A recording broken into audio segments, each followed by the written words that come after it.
안녕하세요. 저는 학습자 설계 융합 전공으로 동아시아 안보 전공을 이수 중에 있습니다. 먼저 목차를 소개드리자면 우선 제가 이수 중에 있는 동아시아 안보 전공에 대해서는 사실 자세하게 설명할 필요는 없다고 생각하고, 그것보다도 이 학습자 설계 융합 전공을 왜 신청했고 신청 과정은 어떠했으며 어떠한 어려움이 있었고, 그리고 이제 실제로 이수를 해보니까 어떤 점이 문제가 되었다던가 그런 경험담을 위주로 소개해드리겠습니다. 먼저 이 동아시아 안보 전공을 간략하게 소개해드리자면 정치학과 지역학이 융합된 그런 전공입니다. 먼저 국제관계학 이론을 제공하는 정치 외교학과와, 그리고 이제 각 지역이 안보 정책 사례 분석이 가능한 여러 가지 지역학 전공, 가령 저 같은 경우에는 동아시아이기 때문에 동북아 외교 통상 전공, 융합 일본 지역 전공, 중국 외교 통상 전공 과목을 융합했습니다. 이러한 구성은 그 호주 국립대학교의 국제안보학과라는 곳이 이제 그 과목 구성을 벤치마킹해서 구성했습니다. 그래도 표로 나타내면 이렇게 되는데요.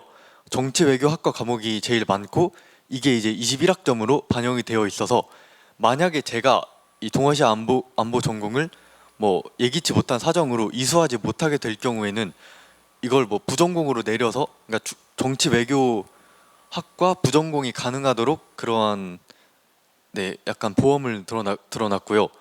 그리고 이제 나머지 과목도 이렇게 분포가 되는데, 여기 보면 이제 원래 42학점 이상이면 되는데 저는 이게 2학점하고 3학점이 조합이기 때문에 어쩌다가 보니까 43학점으로 구성이 되었습니다. 그래서 저 같은 경우에 본전공으로 일본 언어 문화 전공을 하고 있고, 이 설계 전공을 하기 전에는 일반 융합 전공인 동북아 외교 통상 전공을 이수 중에 있었습니다. 이 동북아 외교 통상 전공을 이수하다가 주로 이제 안보 이슈에 흥미를 느끼게 되었는데, 동북아 외교 통상 전공만으로는 이 안보 연구에 한계가 있다라고 생각하게 되어서 이 설계 전공을 신청하게 되었습니다. 안보 연구에는 이론 학습과 함께 사례 분석이 필요합니다. 따라서 그리고 이제 근데 동북아 외교 통상 전공은 아무래도 이론 파트가 조금 부족하다 생각이 들어서 설계 전공을 신청하게 되었고요. 외대 같은 경우에는 이 IR 이론을 학습할 수 있는 정외과와 각국이 안보 정책 사례 분석이 가능한 지역학 전공들이 많기 때문에 어떻게 보면 안보 연구에 있어서 최적의 대학이라고 할 수도 있습니다.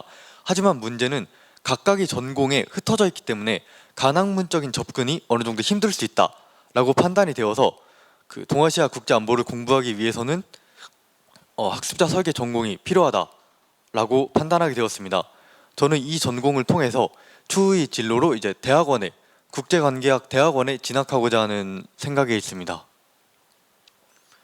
그 다음에 신청 과정을 설명드리자면, 먼저 자신의 흥미 분야를 구체화해서 이걸 강의를 선택하게 되는데, 즉 자신이 막연했던 흥미를 완성도 있는 전공으로 재구성하는 스토리텔링이 필요하게 됩니다.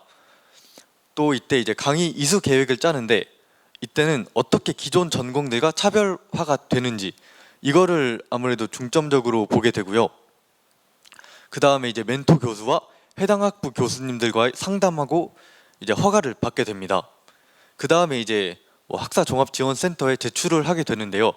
이때 유의할 점을 알려드리자면, 먼저 교수 상담 시에는 왜 이걸 기존 전공으로 대체할 수 없는지, 예를 들어 저 같은 경우에는 그냥 동북아 외교 통상 전공 하던 거 계속 해도 되지 않냐, 또는 이제 제가 정치 외교학과 과목이 제일 많은데 그렇다면 그냥 정치 외교학과를 이중으로 하면 되지 않냐 라는 이제 그런 피드백이 있었고, 그리고 또 이제 전공으로서의 완성도가 있는가, 흔히 이제 전공이라고 한다면 그냥 자기가 하고 싶은 과목을 모아놓는 게 아니라 초중 고급 난이도별 구성이 필요하고 개요하고 적용, 그리고 이제 연구 방법론에 대한 과목까지 포함되어야 하기 때문에 그런 점에 있어서 피드백이 올 거라고 생각을 합니다. 그리고 학사 종합 지원센터에 제출할 때도 그냥 제출하는 게 아니라 거기서 즉석으로 담당 직원에게 이제 피드백을 받게 되는데, 여기서는 어떠한 구성적인 내용적인 피드백이라기보다는 그 학교 규정에 있어서 어긋나는 점이 있는지 이걸 위주로 피드백을 받게 됩니다. 예를 들어 저 같은 경우에는 어, 예를 들어 이 학습자 설계 융합 전공은 여러 학부의 과목을 포함하게 되는데 각 학부의 과목마다 최소 한 개는 필수 과목으로 지정할 필요가 있습니다. 따라서 저는 원래는 이제 뭐 계획표에는 넣어두고 들을 수 있으면 듣고 뭐 안 되면 그냥 안 들으려고 했던 과목들이 있는데 그렇게 하기보다는 그냥 네, 모든 학과에서 하나 이상은 필수로 들어야 한다고 해서 네, 그 담당 직원과 얘기를 하면서 즉석으로 수정을 해서 제출을 했던 경험이 있습니다. 그리고 이게 교수님들이 굉장히 바쁘신 교수님들이 계십니다. 그 어떤 분들은 이제 메일을 보내면 거의 2, 3주 후에 답변을 주신 교수님도 있기 때문에 여러분은 최대한 빨리 준비하시길 바랍니다. 그 이수 계획표랑 실제 이수 내역을 설명드리자면 왼쪽이 계획표고 오른쪽이 실제 이수한 내역입니다. 오른쪽 같은 경우에는 저걸 다 합치면 이제 42학점이 나오고 왼쪽 같은 경우에는 이거는 계획표이기 때문에 다 합쳐서 60 몇 학점이 나옵니다. 근데 저 같은 경우에는 이 3학년 2학기에 일본으로 한 학기 해외 파견을 갔었습니다. 그래서 아무래도 2학기 과목이 좀 부족한 점이 있어서 1학기에 조금 과목을 몰아 들은 느낌이 있고요. 그리고 이제 중요한 게 제 4학년 과목을 보시면 이제 파란색으로 표시된 과목들은 원래 계획표에는 없는 과목들입니다. 제가 이걸 왜 들었냐면 이제 추후 수정할 계획이 있기 때문인데요. 저는 이제 관심 범위가 이제 동아시아에서 좀 더 국제로 확대됨에 따라서 설계 전공을 추후에 변경할 예정이 있습니다. 그래서 이제 파란색 과목이었던 정치외교학과의 국제안보, 그리고 빅데이터와 정치, 또 아랍어과의 중동외교사, EU 전공이라는 일반 융합 전공의 유럽의 하이브리드 위협 대응과 지역안보라는 과목을 추가해서 이수를 했고요. 이걸 추가해서 올해 이제 신청할 때 국제안보 전공으로 새로 신청할 생각입니다. 여기서 이제 국제안보 과목 같은 경우에는 동아시아 안보 전공과도 딱 맞는데 왜 초안에 들어있지 않냐 하면 이게 제가 학습자 설계 융합 전공을 신청한 다음 해에 새로 개설된 과목입니다. 그래서 나중에 넣게 되었고요. 이 빅데이터와 정치 같은 경우에는 이게 통계 프로그램 R을 이용한 양적 연구 수업인데요. 제가 공부를 하다 보니까 아무래도 이제 통계적인 접근 그리고 양적 연구의 필요성을 느꼈고 저처럼 이제 대학원 진학을 생각 중이신 분들은 이러한 이제 방법론적인 어떠한 확장이라고 해야 되나? 그게 중요하기 때문에 여러분도 만약에 대학원을 생각 중이신 분이라면 이렇게 방법론적인 수업을 들으시는 걸 추천드립니다. 그리고 이제 아랍어과와 EU 전공 같은 경우에는 어떻게 보면 이제 동아시아를 넘어선 해외의 지역학 역외 지역학이라 볼 수 있고요.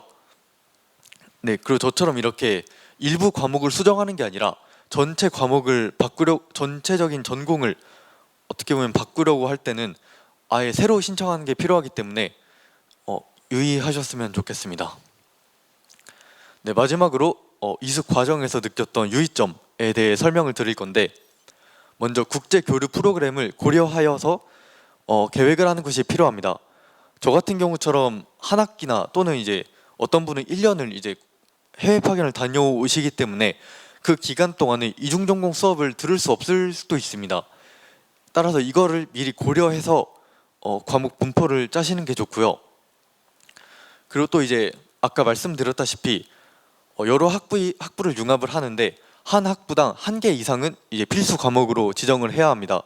따라서 만약에 저는 안 했지만 이 해외 파견 대학의 과목을 이수 계획에 넣고 싶으신 분들은 예를 들어 막상 파견을 갔는데 그 과목을 들을 수 없게 되었다 라든지 그 상황이 됐을 때 어떻게 할지를 미리 생각해 두시면 좋겠습니다.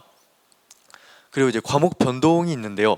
이건 특히 이제 강사님들이 강의하는 과목 같은 경우에는 약간 그 강사님이 이제 떠나시거나 하는 일 때문에 과목명이 바뀌거나 또는 아예 과목이 사라지거나 하는 경우가 있을 수 있습니다.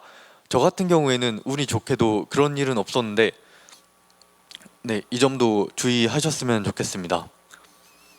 그리고 이제 제가 교수님들과 상담을 할 때 어떤 점을 많이 피드백 받았냐 하면 저 같은 경우에 이제 전공명이 적합한지 전공이었는데요. 이제 제가 여러 명의 교수님들과 상담을 했는데 그 중에 이제 교수님들의 의견이 엇갈렸던 사안이 있었습니다. 그게 이제 과목명을 국제안보 전공으로 할 거냐, 동아시아 안보 전공으로 할 거냐였는데 어떤 분은 이제 학부 전공은 제너럴 해야 하기 때문에 국제안보 전공으로 하는 게 맞다.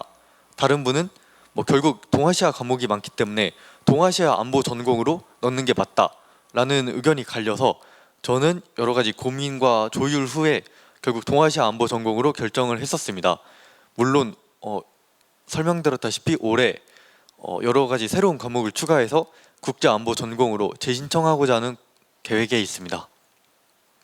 네, 발표는 여기까지가 되겠습니다.